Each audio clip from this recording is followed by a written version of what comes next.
Magandang araw po sa inyong lahat.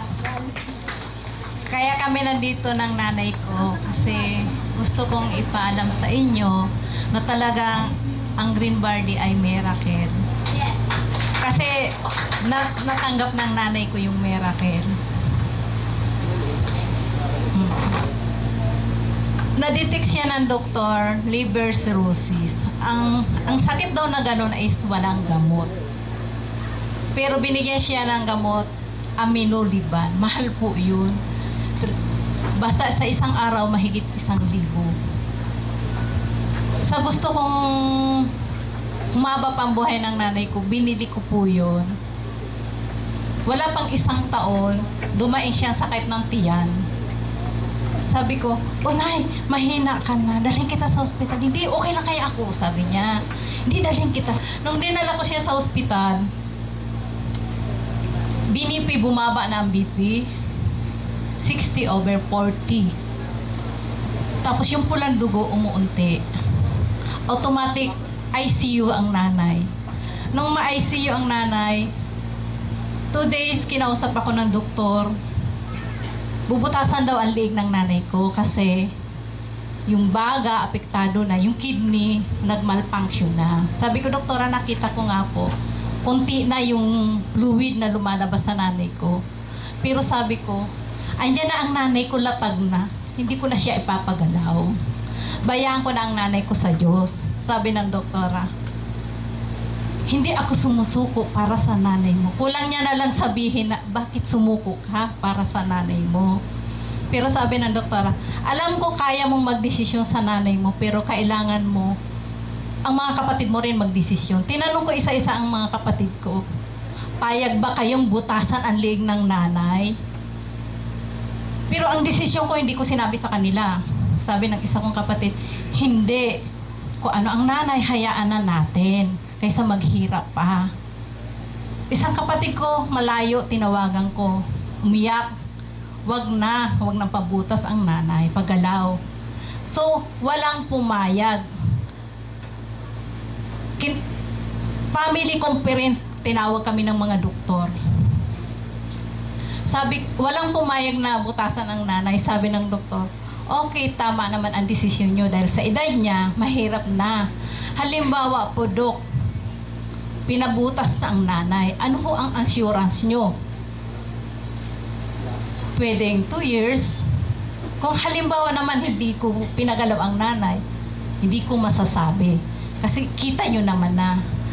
Nagsalita ako, sabi ko, "Dok, siguro ko, hindi ko nakasalanan sa Diyos na ang katawan ng nanay ko, hindi ko na pinaglaban. Kasi ayon sa pagsusuri nyo, lahat ng main organ ng nanay is bumibigay na." 3 days sa ICU ang nanay, pinalabas, nilagay sa room. Okay lang sa akin. Pero ang nanay, hirap na huminga. Kung kumain, 3 subo, 2 lunok na tubig. Dumadaing siya sa kirot. Ang hiniling ko na lang sa doktor, bigyan ang nanay ng sakirot nang hindi niya maramdaman ang kirot habang iniintay niya yung kanyang oras. Binigyan ang nanay ng sakirot. Nung after 7 days, nung mag 7 days na, walang kagalingan ang nanay, pero dineclare nilang ilabas. Wala akong tutol, nilabas ko ang nanay ko. Nung ang kapatid ko nagtatrabaho, isa sa katrabaho niya, may nag-alok ay espiritu. Sabi niya, "Susan, anong nangyayari sa'yo? Ang nanay ko ilalabas na, hindi pa magaling. Ipatry mo to sa nanay mo, Green Barley." Pagdating ng kapatid ko ng gabi, ang nanay ko kasi nung sabi ko na, "Ilalabas ka na. Saan gusto mong iuwi?" Sabi ng nanay ko, "Iuwi mo ako sa bahay mo." Inuwi ko ang nanay ko sa bahay ko. Pagdating sa bahay, sabi ko sa asawa ko, "Pag aalis ako, tingnan mo ang nanay, baka mawala ng hininga. Itiko mo yung bibig. Kasi nakangay." Diba? Sabi ng asawa ko, "Nakakatakot yata." Bakit nanay ko yan? Huwag kang matakot. Diba? Yan siya. Tapos, pinakumpisan ko ang nanay ko, hinanda ko na siya. Tinanggap ko na siya ng maluwang kasi wala naman na akong magagawa kung para sa... Nung dumating ang kapatid ko, dala-dala yung barley, sabi niya, painom mo to sa nanay. Isipin mo, isang buti lang, marami ng sakit ang magagamot. Sabi niya ganon. Pero ang resita ng doktor, bibili ako sa loob lang ng isang araw. Kasi kung bibili ako ng marami, mawala ang nanay, sayang naman yung pera. Di po ba? Isang araw, isang araw. Tapos, isang umaga, kinanaw ko nga. Sabi ko sa nanay ko, latag talaga ang nanay ko, hindi makakilos. Pag iinom, ito nilagyan kong straw. Sabi ko, nanay, sa pangalan ni Jesus, magkakahimala ka, gagaling ka. Sipsipin mo ito, nanay. Sinipsip ng nanay ko, kalahati lang. Sabi niya, hindi ko na kaya. Okay lang, nay. Makalipas ang 2 oras, inalok ko uli. Naubos ng nanay ko yon. Sunod na umaga, inalok ko uli. Nay, sipsipin mo na to. Gagaling ka nito. Sinipsip ng nanay ko, naubos niya. 4 days, 4 bottle. Sabi niya, ibangon mo ako. Bakit, nay? Kasi CCR ako, iihi ako sa sa CR. Sabi niya, hindi kita kaya. Tinawag ko yung asawa ko, inalalaya namin siya kasi ang kulit eh. Sabi ko, okay lang, naka-diaper ka naman, linisan lang kita. Hindi. Binangon namin siya, ang hirap. Kasi ang latag palang katawan, mabigat. Manas ang buong katawan ng nanay ko. Tapos nung maka-CR na sabi niya, huwag mo na akong lagyan ng diaper at ako na lang kusang magsi-CR. Sabi niya. Di okay lang, sinunod ko siya.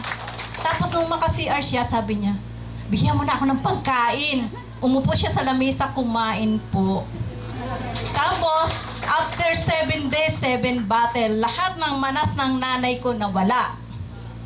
Tapos, naglakad siya, tumakas na po, umuwi sa kanila. Iniwan po ako, paglingon ko, sabi ko sa asawa ko, asan ang nanay? Hala, andyan lang kaya. Tiningnan ko sa kalsada, hala, naglakad na, papunta na sa kanila. 1 bottle. Nung makita rin ng anak ko yon, kasi ang anak ko hindi naniniwala sa herbal, nurse po siya, sabi niya, naniniwala kayo sa mga ganyan, pero nung makita niya reaksyon ng lola niya, nung after 7 days nakita niya, la, parang walang nangyari sa'yo. Gano'n na sabi noon. Nung 10 days, follow-up check-up ng nanay, dinala ko siya sa hospital. Nung makita siya ng doktora niya, medicine, nanay, parang walang nangyari sa'yo. Sabing gano'n ng doktora. Ay, doktora, binanggit din niya ng anak ko na parang walang nangyari sa'yo. Tapos nung sinabi ko, doktora, dala-dala ko po barley, sambote. Doktora, pinainom ko po ang nanay ko ng herbal, kaya mabilis siyang nakarecover. Sabi ng doktora, hala, hindi pwede, kasi main na problema ng nanay mo is liver. Makakaapekto yan. Hindi, doktora, dala-dala ko nga po, pakita ko sa iyo kung pwede o hindi. Binasa niya po yung levels. Nakita niya, sabi niya, ay pwede, painumin mo ang nanay mo. Sabi nga gano'n. Tapos nung hapon na yun, hindi kami pinauwi ng nanay ko. Nirepair kami sa Geria, doktor. Nung sumunod na follow-up sa amin sa kanya, nung sunod, sabi niya, hindi na ako titingin sa nanay mo kasi okay naman na siya. Bayanan lang natin ang Geria at gastro ang mga laga sa nanay mo. Kaya doon sa 2 doktor, hindi ko na tinapat ng nanay ko, ipinainom ko ng barley. Kasi baka bitawan ng nanay ko. Saan ko na siya papakita? Pero nung chinik up ang laboratory ng nanay ko after 1 month, lahat po improvement. Tapos nitong naman, nitong buwan lang na to, in x-ray, normal.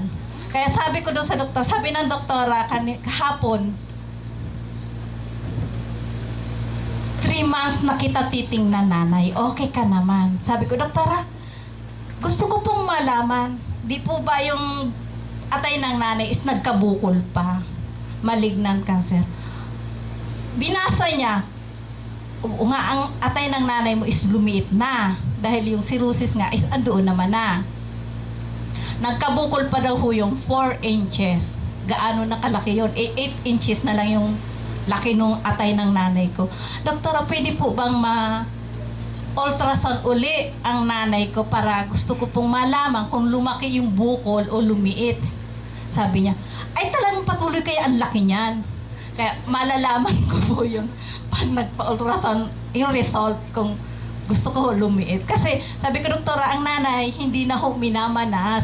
Kasi dati ho, ang tiyan ng nanay ko is parang 9 months na. Ay, normal na po. Saka yung paa niya dati nangingitim. Ngayon, umuunti-unti ng kulay balat na. Saka yung labi niya dating puti na, mapula na, pinky na. Dahil po sa barley.